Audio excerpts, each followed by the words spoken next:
Bonji Vacorja. Hi, everybody. Eimear Burke here. Welcome to another Fireside Chat. And this is Fireside Chat 165, where I'm in conversation with a member of the Order of Bards, Ovates, and Druids. So, as is customary, I start with a prayer for peace. Gomara Shiakon or Fud na Crinne. Gomara Shiakon in our Jaili, agus in our Jirha. Gonairi Lin, len our Kid Garmaka. Galmuj Buikas Jeev, Jea Chivdaka, Spirit Chivdaka. May peace prevail on earth. May peace prevail in our homes and in our countries. May our missions be accomplished. We thank you, guardian spirits and guardian deities, for peace. As the fever of day calms towards twilight, may all that is strained in us come to ease. We pray for all who suffered violence today. May an unexpected serenity surprise them. For those who risk their lives each day for peace, may their hearts glimpse providence at the heart of history. That those who make riches from violence and war might hear in their dreams the cries of the lost. That we might see, through our fear of each other, a new vision to heal our fatal attraction to aggression. That those who enjoy the privilege of peace might not forget their brothers and sisters.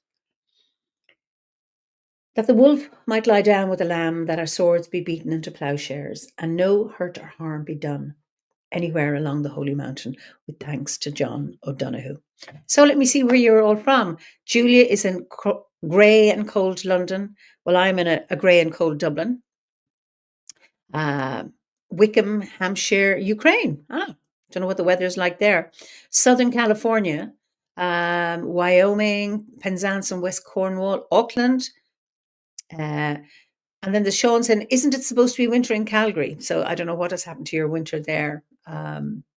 Anyway, lovely to see you all. Denmark, New York, Hertfordshire, Wexford, Ireland, cloudy Pacific, Germany, South Wales, Berlin, snowy Sweden. Oh, -10. Okay, it's about 4 degrees in Ireland. So fairly mild in comparison. Eastleigh in Hampshire. Anyway, you're all very, very welcome. So today we are going to the US. We're going to Toledo, Ohio. And let me introduce my guest this evening. And it's Jean Pagano, who is an OBOT member, but is also, I don't know what the proper title is, Archdruid of Ornuicht Féin, the ADF in the US. Anyway, you're so welcome, Jean, to this Fireside Chat. Thank you. It's wonderful to be here. So what is your correct title? I'm Archdruid of ADF. Can you say it? Ornuicht Féin. Ornuicht Féin. You know what? For an American organization, that was a risky title to take because that ND is hard to pronounce, but I'm impressed. So anyway, it's just so lovely to have you. And I know we met physically in Kilkenny a few weeks ago and really had a wonderful conversation. So I thought, wouldn't it be lovely just to have you join me for a chat on these Fireside Chats? So you're in Toledo, Ohio, and I have no idea what Ohio is like. So just tell us a little bit about your landscape. This is the Great Lakes area. So I'm very near Lake Erie. It's about -10 here today. It's rather chilly. It's fairly flat. I wouldn't call it the plains, but it's near the Great Lakes. It's fairly flat and some forested areas. I live in the city, so it is rather urban, but there's some metro parks, as we call them here, rather close by. So if I need some wildlife or some trees, it's not too far. I have trees on my property, so that's also nice. And it's this time of year is fairly gray, but it's a nice sunny day today, so it's a nice thing. Lovely. So you say -10. Is that centigrade or Fahrenheit? That's centigrade. Oh wow, you're tuning in to this side of the Atlantic. Thank you for that. Yes. So as a druid, what's your landscape like? Does it facilitate your druidic connection with the landscape? I think it does. I run, So I usually run in the mornings, and I have a daily devotional practice that is somewhat hearth based and somewhat externally based. So as I run, it allows me to run through the trees, find my connection point, and do my devotionals while I'm running. I did a blog post one time called Daily Devotionals in 8/10 of a mile. So it takes me a little bit of time to do my devotions, but I really find that being around the trees really makes a difference, and actually moving through them even better. I think it's lovely, I mean, I've asked people over these chats, some what kind of a daily practice that they have. And there's such a variety. And it's not all about sitting in front of your altar but that, movement, running, gardening, being out in the trees, whatever it is that each one of us has our own way, or that we have the freedom to be able to express our spiritual devotion in our own way, which is really, really rich and really, really lovely. I agree with you, and I think gardening is also something that I do. Obviously, not this time of year, but I find that very devotional because I feel that and when I garden and when I pick my fruits or vegetables, I always say thank you for your bounty. Whether I pick one tomato or 1,000, That's right. I that's what I say because I really do think it's a gift that comes back to us. Yeah, and I mean it's so simple to express gratitude for the single tomato or the apple or whatever it is that you're harvesting. It's an easy thing, and it's also a very I do that too, and I find it heartening to remember to feel gratitude for that simple thing. So if I'm picking a nettle or a dock leaf or a dandelion leaf, it's that simplicity of being able to give thanks and express appreciation to the landscape and the land and the other beings around us. Agreed. I think that it's for me it's a reciprocal agreement because when we plant something, it relies on us to help it thrive. I mean, our rain here has kind of diminished over the years, and so I give to it and it gives to me. It's this beautiful reciprocity that is just so amazing and blessed, really. It's interesting. Just the word that comes into my head is that co-creation. When I first moved to where I live in Kilkenny, uh, my husband was already there, and it was a field. There was nothing growing when I arrived, and now there is no more room to plant any more trees. I have one labyrinth that gets mown. The rest is just wild. And it's like there was a co-creation. Howard, myself, and the land co-created this beautiful space, and that lovely reciprocal uh, arrangement, an implicit rather than an explicit agreement. I remember when I first came, we would have flowers plant or, plants, and they would be decimated with aphids. And then gradually, we never sprayed them or anything. Gradually, as the fauna became more and more diverse, I don't have any problems with aphids. The other predators deal with it, if it's not the ants or the ladybirds or whatever it is, come and deal with all of that. And that happened because we responded to the land and the land responded to us, and so on and so forth. And that beautiful piece of co-creation, I think, is it never ceases to amaze me, the magic that we can create. Um, Liz says, Liz is in Wyoming, very permaculture. Yes, absolutely. And it's like it. I mean, I have read books on permaculture, but it was like, well, this is the thing to do without even thinking. It was that just sense of working intuitively with our land, just to allow things to develop and to be and to grow. And I've had so many trees that just pop up. Um, they just arrive and then we leave them there. Yeah, that kind of thing. So it's just wonderful to be able to co-create that. Sean has a question. Sean is in Calgary. Here's some questions. Oh, you may hate this, but because he's asked it. What do you feel are the key differences between ADF and O? Actually, you know what? I'm going to come back to that later. Sorry, Sean. If I forget it, maybe we can ask that over on the hearth. And then I'll leave that. Um, I suppose I'm interested, Jean. So you're French originally. Are Right. you American born or were you born in France? I was actually born here. My parents were here for 5 years from France, and I was born here. And so I'm a French citizen and an American citizen all rolled into one by virtue of being born here. So how French are you? I don't mean legally. I'm talking inside your head or inside your spirit or inside your whatever it is, as opposed to American. I think that, my formative years growing up with my parents, uh, the culture that we were raised in at home was very French. The Okay. approach to things was very French, post-war in many ways. Um, and I think that I had a very proper upbringing. That was, I think there was a certain amount of politeness that was ingrained in myself, and with a lot of respect and a lot of respect towards nature. My parents really felt that way. But I mean, also growing up in the States, I lived in a working class neighborhood, and speaking French was something that was frowned upon by my neighbors, and I got a certain amount of heat for that. So, French was something that really existed in the home. And then, the rest culturally, I kind of had to adopt to the American way, which is fine. I mean, there's nothing wrong with the American way, but it was kind of a blend of both ways, of both worlds. Beautiful. So how did you? So you were brought up Catholic, yeah? Yes, nominally. I'll say nominally. Okay. So how did you? So it was nominally. I mean, I wasn't nominally. I mean, I was nominally for Right. years, but my Catholic upbringing was very strong.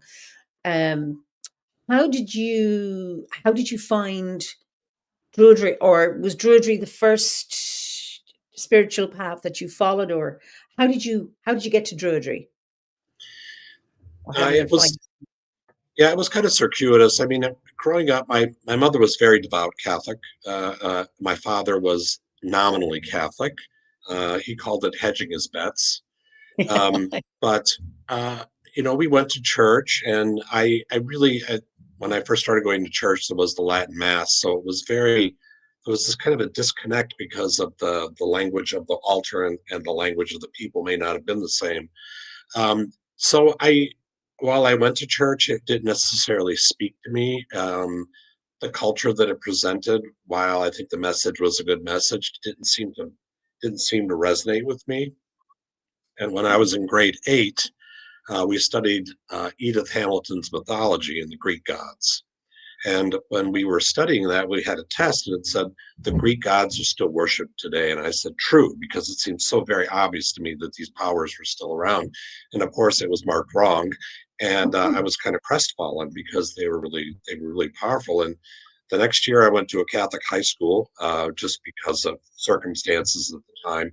And I ran into met a lifelong friend of mine who was really into the Greek gods as well. And so we kind of pursued that kind of um, organic path of trying to worship and work with these deities. So that kind of was my introduction to paganism. And then I was interested. I read Drawing Down the Moon when it came out, and that kind of opened some doors for me. And there was a part in there that talked about the new Reformed Druids of North America. And so I wrote to a number of the groups in there, and I did hear back from the person who was listed for New Reformed Druids, and they said, "Well, I'll tell you what you need to know about New Reformed Druids, but I'm starting this new group. It's called ADF. Why don't you come along?"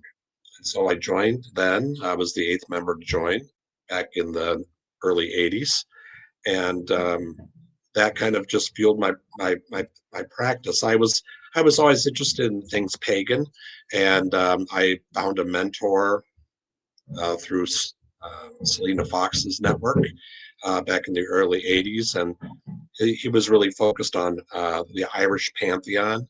And he didn't really describe himself as one way or another, but it was kind of some Western magical tradition, some kind of druidy stuff. We talked about Ogham, things of that nature.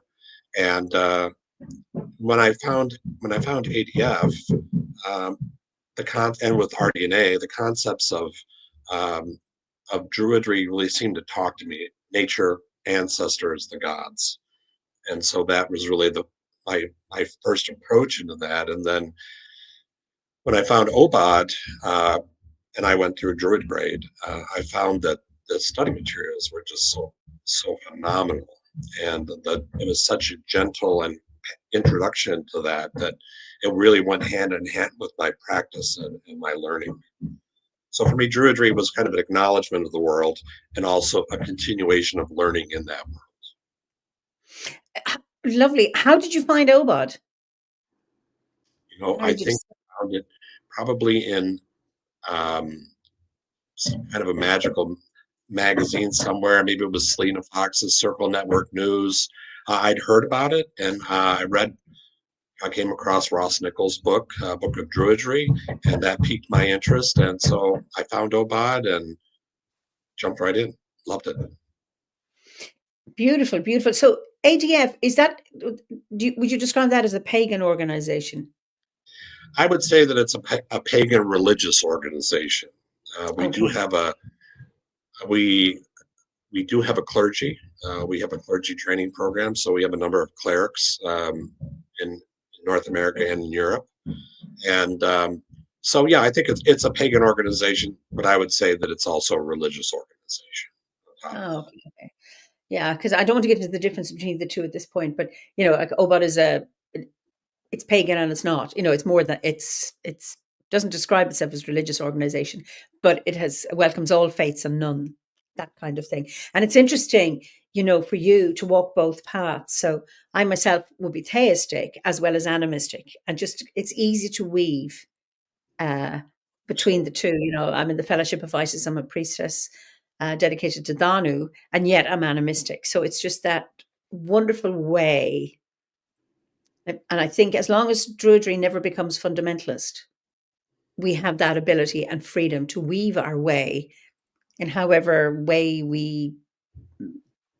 that fits us. And I think it's beautiful to be able to hold that. I agree. I think we're really not orthodoxic in any way. We're about orthopraxy, and so it allows us a lot of room for practice and for development and devotion. So you use the word orthopraxy. Would you develop that a little bit? Yeah, I would say that it's what we do is we won't tell you what to believe, but we will say that if we have this thing called the core order of ritual, which is a number of ritual steps, and but if you can go to an ADF ritual anywhere in the world, whether you speak the language or not, and the structure is similar. So we Okay. say if you do a ritual with these steps in it, then you've done an ADF ritual. So we describe the that practice. And I think that what we do is really about right practice, and not so much right thought. We won't tell people what to believe, but we will acknowledge their practices and encourage them. Okay. Beautiful. Ruth has a question. Are women equal in ADF? Absolutely. Same in OWOD. Yeah. Yeah. So when how long are you a druid now? I've been a druid for 40 some years. Okay, so you were quite young then Yeah. when you discovered druidry. Yes. Okay, that's it. Um, I mean, I wasn't, I joined the order in my 40s. So it's really interesting because we have some young people and then we have lots of silver haired people. And sometimes there's a worry about, oh, we don't have enough young people. I think it's growing, but it's really interesting. Of course, this meets you.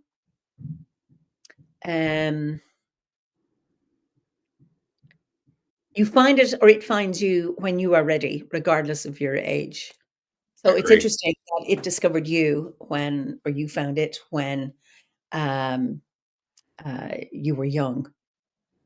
Sorry, Gabrielle is not happy with your answer. Are the women equal as there are women leaders, or is it just equal to join? We have a board of directors, and for I've been on the board for a number of years. Most of our members of the board of directors are women. It so happened that the arch druids up until my time have been men. Um, I'm term limited as arch druid, so my arch druid Ness ends in May, and I would anticipate. I mean, I can't predict, but I would anticipate that the next Archdruid of ADF will be a woman, It's a or really someone that's not a doesn't identify as a man.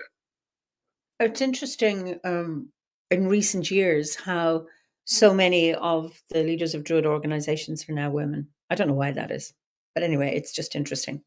Um, but it's not something I give too much time to in terms of my own role. But it's just an interesting observation.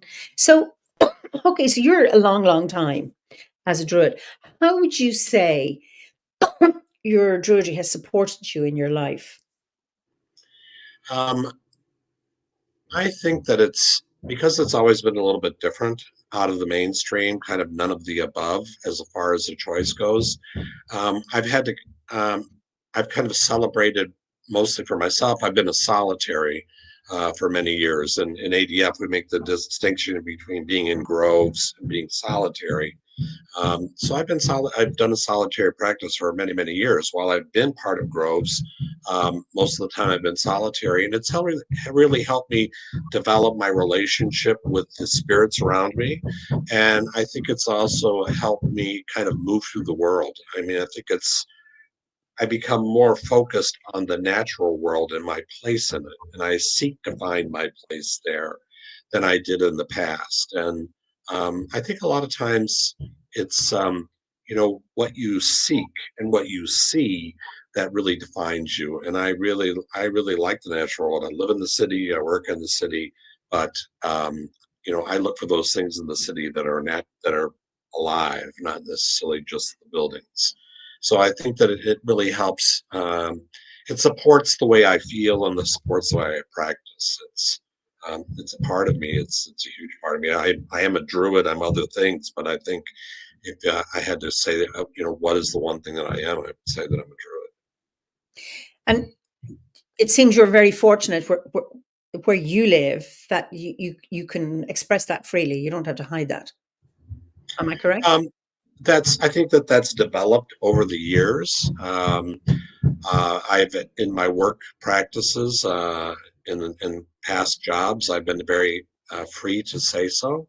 Although not that many years ago in the 1900s, they seem so far away. We had to be very careful at times, and I think that the environment that we were raised in kind of taught us to be cautious because the winds of change don't always blow in the same direction. And so, um, while I don't wave the flag, I surely don't hide that I'm a druid. I'm very public about it. But we are fortunate here that you know we have the freedom of religion as part of our constitution. So I'm thankful for that. Beautiful, because not all of our members are free in the US to come out. Right, exactly. So, which I think is very sad. And in Ireland, absolutely, I've never had to hide it. And I taught in a seminary for 27 years, and I've never had to hide that I'm a priestess or that I'm a druid. It's and I that the Ireland I live in now is very different to the Ireland I grew up in. So and that's and yet Druidry and our this connection with the landscape and nature spirits, it's always only been just beneath the surface, beneath the veneer of a Catholic veneer, as it were. Um, so somehow it's come out now. People are, I think, more and more interested in it. And then with the fall of the Catholic Church here, or it's gone. Uh, but the power it had has changed. That people are now looking for another spiritual path that doesn't carry with it dogma, but that there's a freedom. And of course, with Druidry allowing you to connect with the landscape around you, it's a no-brainer in many ways for many, many people. So we're lucky where we are here. Um, Liz, who's in Wyoming, do you find the Midwest is more accepting than other parts of the country then? I mean, I haven't lived in all parts of the country, but I think that the Midwest is fairly accepting. I mean, I live in an urban environment, so I think that I feel fairly free to do so. I think other parts of the country may not have that same kind of opportunities.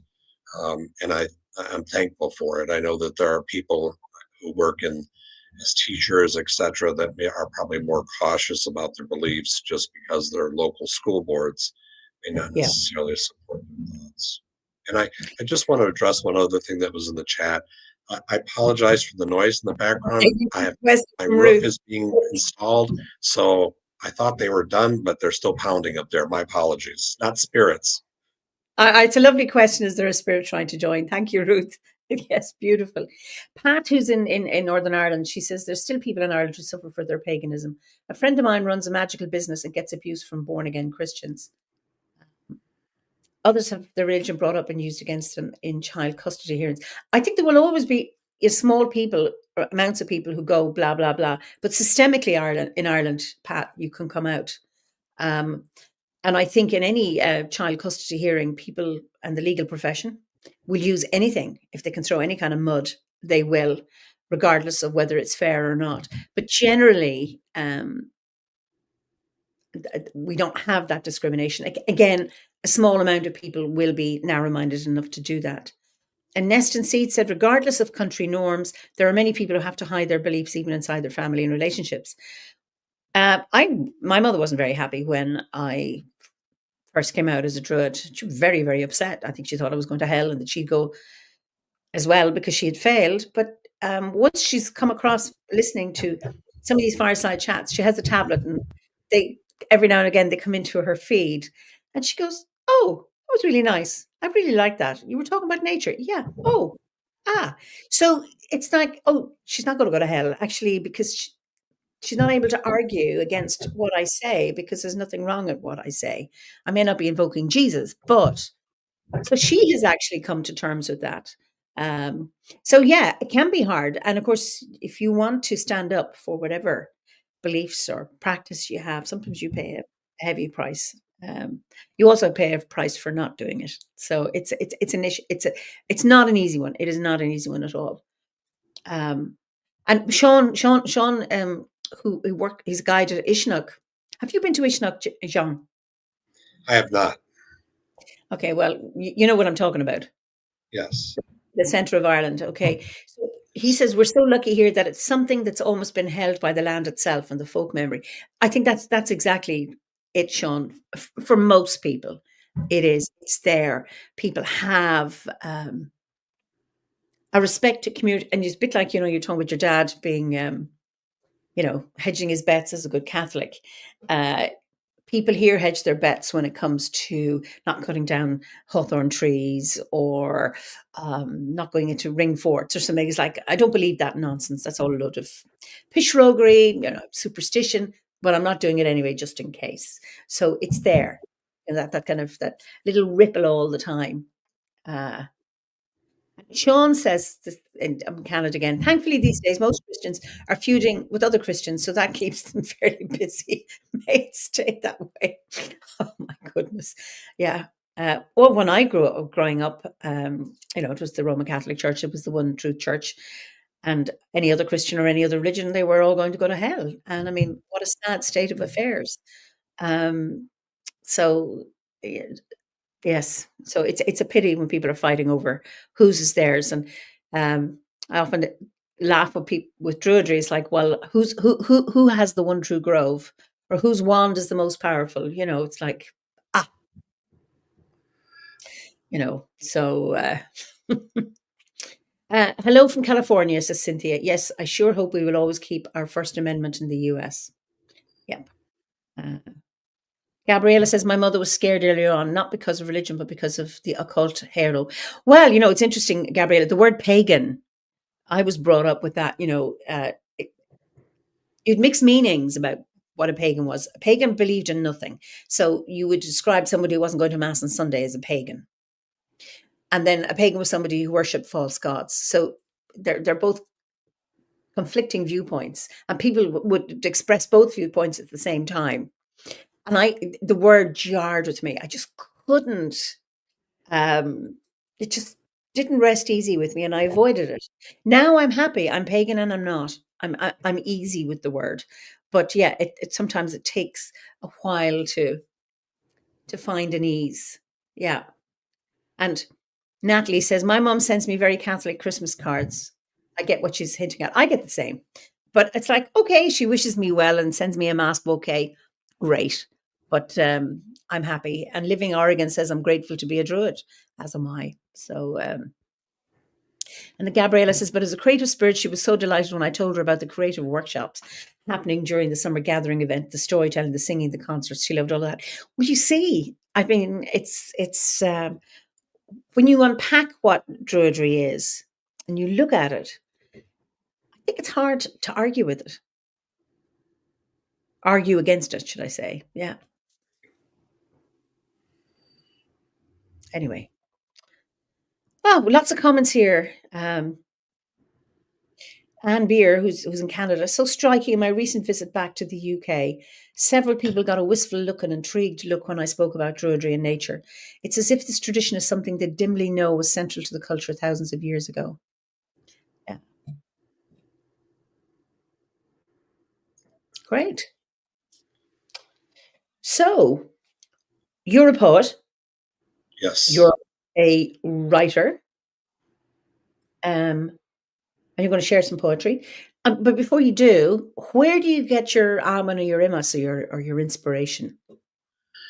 Usually I get it from nature, sometimes interactions with people, but oftentimes I spend a lot of time looking at the sky. I love to look at the sky. I love to look at the moon, the different phases. I'm out there every day. I have a dog who loves to look at the sky as well. So when we go out for a walk or out in the yard, I look up at the sky. I love to see the sunrise and the sunset. And so a lot of that strikes me, especially in the evenings when I see the moon or the stars. It's really, it does encourage me quite a bit. And so I think that's where it usually comes from. Some people I meet along the way also have a great influence on my writing and provide kind of that imbus. But yeah, it comes from different places. I'm thankful when it gets there. Sometimes it's when it arrives. I think. So, is it when you're walking through the woods or you're doing your running or whatever it is it like it comes in then, or is it okay, I'm going to go for my run in nature and then I come back and I'm going to write? How does Usually, it usually happens as I'm moving through the woods or moving through nature, and then I usually hold on to a couple of phrases that I think are key, or I'll even write them on my phone when I get back to my car. Uh, and then once I get someplace where I can sit down and write, that's where I write. A lot of it is actually done on my phone these days. I used to write things out longhand and then transcribe them, but now the phone is very convenient, and I can even speak into it. It writes it down for me. Yeah, I the phone is a lifeline for me if I because I will lose it. So a chance come to me, tunes or whatever, and I have to sing it in, and then I will perfect it as I'm going, and just keep recording it because I've had the most profound thoughts, wonderful airs and tunes, and I think I'll remember that when I get home and it's gone. So it's really interesting how I use my phone. I mean, I never listen to music when I'm in the woods, but I have my phone there. So if I need to record, um, it's just lovely. So yeah, I find that because I can't sit down in front of a screen or with a notebook and start writing. It doesn't happen that way. It's out there. Exactly. So would you like to share one of your poems? Sure.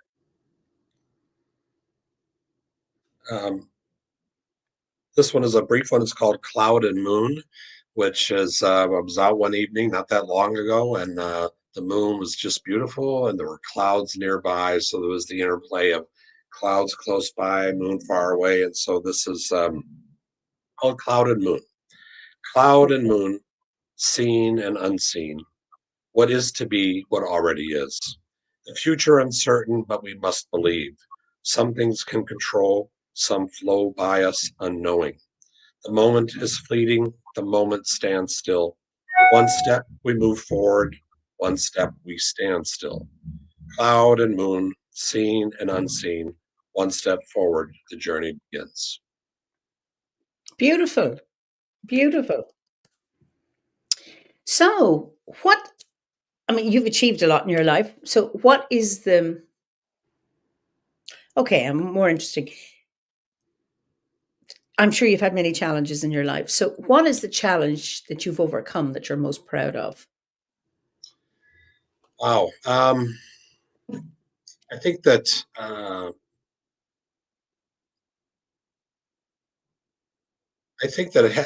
in being part of leadership, there are challenges that arise, and I think that that was probably the greatest challenge I had to deal with was just leadership is a wonderful thing when it goes well. It's a very challenging thing when it doesn't, and there's lots of noise and sound and conflict around you.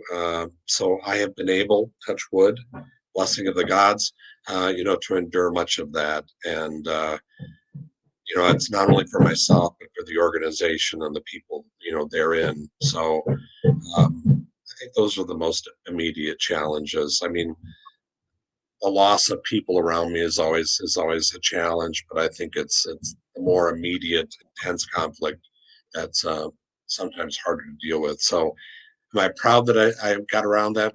I'm happy that I got around that. I think that some of the accomplishments I had, I've written a number of books. The first book that I wrote was something I wanted to do for my parents.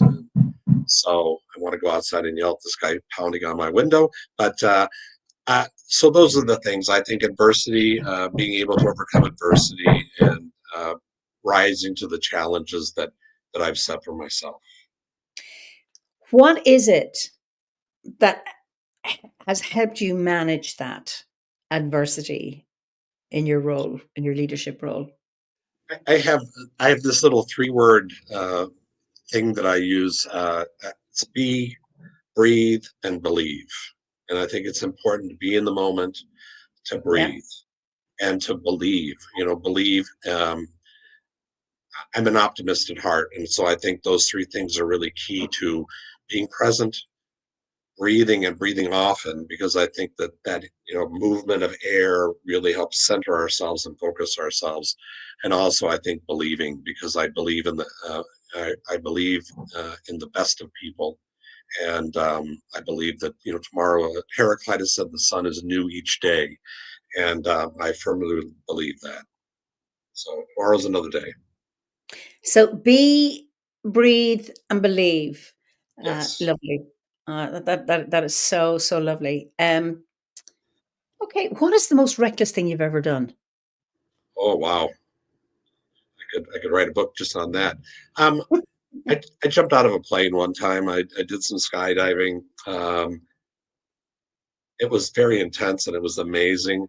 Looking back on it, it was kind of foolish, but it was something I always wanted to do. It was my nephew's birthday, so I took him with me, and we had a delay because the weather was kind of challenging, and so I looked to the skies. I looked at the signs around me. I thought, this delay is going on for a while. Maybe it's there for a reason. But all in all, I think it was a really good experience. It's just odd jumping, out of a plane at 13,000 feet.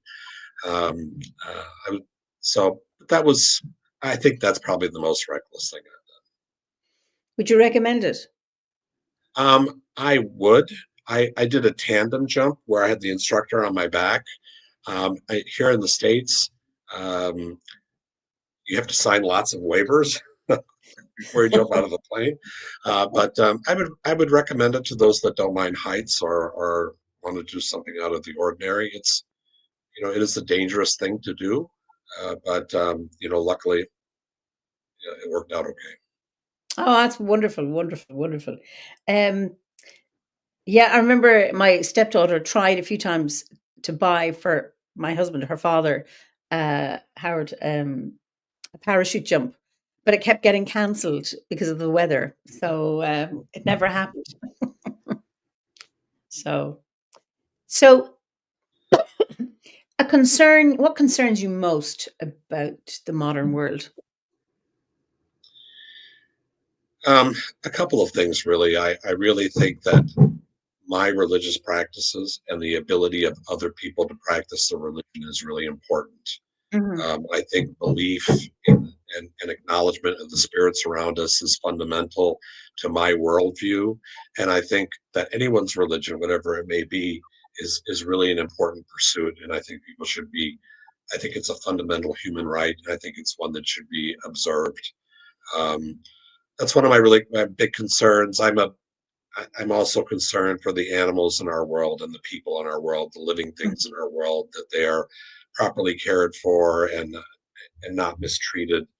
I do what I can, my small part in the world, to assure that whatever I can do to help in that direction. But I think these fundamental rights of the ability to live and thrive and believe are really important. And so, how are you on free speech? I think it's very important. I think that it's. I think the right to free speech is a very small sentence that has lots of implications to it. I think that in my own world, I think there should be care taken that when we use our free speech, that we use it with wisdom and discretion, not to be hurtful. It's one thing to make a point, but I don't think people should be destroyed to make your point. So I think free speech is important, and I hope that people, when they exercise that right, use it with a certain amount of discretion and measure. Yeah, I think any right comes with responsibility to assert that right, and I would be in favor of free speech, and also um, to use it wisely and I suppose responsibly. But with that is, when there's like we have a right to free speech, and then there's a lot of sensitivity at the moment that people get offended very easily by something they don't agree with. And I think there's a big difference between I don't agree with what you say and I don't agree with your view to I am really offended that you have a view that's different to mine. And I think often people get lost in I don't agree with it, therefore I'm offended and I'm upset, rather than actually. My grandfather had this phrase, words, mouths were made to say anything. And it's really interesting when you look at the power of words. Where does the power of words lie? Does that power lie in the person who utters those words, or does it lie in the person who hears them? And it's really interesting because you can think of, well, my words fell on deaf ears. I shared the most profound wisdom and nobody listened and nobody reacted. So where have those words gone? They've just gone like feathers in the wind. Or somebody has heeded my words, and therein lies the power of my words. So I think when we hear things, either we like or we don't like, we give them power by our reaction to them. Um, you can express a view I don't agree with, and I go, well, I don't agree with that, and I'm not going to pay any more attention to it and let it off.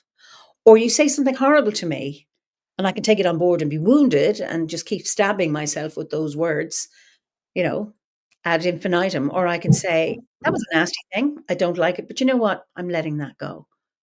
So we do have huge amount of power to decide how we respond towards whether we give them power or not. I think people have forgotten this, which I find disappointing. I used to teach assertiveness, and there was an awful lot about this around who has the power and who takes the power. Yes, Nest and Seed said pearls before swine. Absolutely. But it's the hearer. So if somebody gives you feedback or criticism, you have the power to take that on board or dismiss it. You have the power to decide whether the criticism is valid or not, or worthy of changing your behavior, for example. Not the person who has said it, because that is just their perspective and their point of view. But somehow on social media, someone makes a statement and then all hell can break loose because somebody didn't like it. Um, Yeah, I'm familiar with that. so I think let's have free speech and allow the listener to determine, to decide whether you're going to give power to the words or not. It's one way of dealing with it. Sean says, I try to follow the 2 ears and 1 mouth, listen twice as much as I speak. Do you really, Sean? Someone who's a great talker. Which I enjoy what you say. That wasn't um, a slur. Bridget has a question: is there a black cat in the room? There was a black cat that walked by, Vivi the Because cat. I've seen a Yeah, they, shadow. That's what she's seen as well. Okay, just yeah, wondering. she's a Between part. spirits and between the spirits knocking on the roof and the black cat, it's really interesting. Your background, it's just beautiful. Yes, the world is alive. Absolutely. So, so what gives you hope? I really, I like to believe that in the best of people. I know that not everyone works for the common good, but I think that people, at least my hope and my prayer is that people have a good heart and they work towards what's good for themselves, and working towards that convention of what's good for yourself, it may be good for others as well. So I think the optimism in mankind is kind of fuels some of that. And I believe that, I mean, I like to think that the world is resilient and that nature is always at risk, but there's a certain resiliency there. And I think that we see um, that uh, in looking at the cyclical nature of reality and the cycles that we see in our world, I think it talks, we see this going through the solstices and equinoxes, but I think it also talks about the solstices and equinoxes in our world and the cycles that we go through. And, the wheel turns, there's always the wheel turning, and at some point you're above the wheel and sometimes you're beneath the wheel. And I think it's just part of the process of what we do. So I think we just have to be patient and weather the times. Um, so that's what fuels me, and I really do believe um, that my relationship with the world makes me at ease with that world, and hopefully it with me. We all live in what I call this middle realm, with the ancestors perhaps below us and the gods above us. But I think that I think every good act has its own rewards, and I think that it all builds hopefully towards the common goal. That's my belief, and hopefully my prayer as well. That is absolutely beautiful. This is a nice time to end, but we'll end with one of your poems and then we will move over to the hearth. So, do you have another poem you'd like to share with us? I do. This one is called. It's called Dream Painting. Uh, Okay. I took the words from a chart and painted you like New Grange, with sacred spirals and dream shapes to fit the contours of your land. Just like the solstice when the dream is right, the sacred landscape comes alive as art animates and colors you like a goddess in my dreams. Oh, it's so That was written, beautiful. that was written after my recent trip to Newgrange. Ah, really? To Newgrange. Wonderful. Yeah. Beautiful. Beautiful. Just before we move over, Sean says refreshing. This is this prior to your poem. Most who adhere to cycles tend to talk about us being in the various dark ages, but don't always take comfort in the knowledge that it will pass. Yeah, with an expression in Irish, Níl tuile dó bhéid nach drón, there is no flood that does not recede. This too shall pass. So I just want to thank you so, so much, Jean. And we're going to move over to the hearth now. And so I just allow you to say good evening to the viewers. Oh, Good you're good evening, afternoon. everyone. Yeah, no, good evening, and thank you so much for being here. It's really a pleasure and an honor. So thank you. Okay, I'll send you back into the green room just for a minute. So thank you all for joining us and for your. I know there were lots of comments, lots of sharing there, and I just wasn't able to deal with it. So hopefully those of you who can will move over to the hearth and we can continue our discussion. Um, and I will be back next week for another fireside chat. And don't forget, we will be having our online Grian Sádangira, our Albanartan winter solstice ceremony on the 21st at 7 p.m. UK time. And hopefully you can join us then online. In the meantime, as you continue into the dark time of the year, apologies to those of you in the Southern Hemisphere who are obviously heading into the lighter form. And we have somebody from Auckland tuning in this evening. Well, it's morning time there. Actually, it's tomorrow, isn't it? So, but as we in the Northern Hemisphere head into the dark time of the year, may you find nourishment and holding and find some kind of rest and respite in that stillness as we wait until the light is reborn in another few weeks. So until we meet again, good afternoon, good evening, good morning, or if you're watching a recording of this, Bígí Slán, be well until we meet again. Slán go fóill.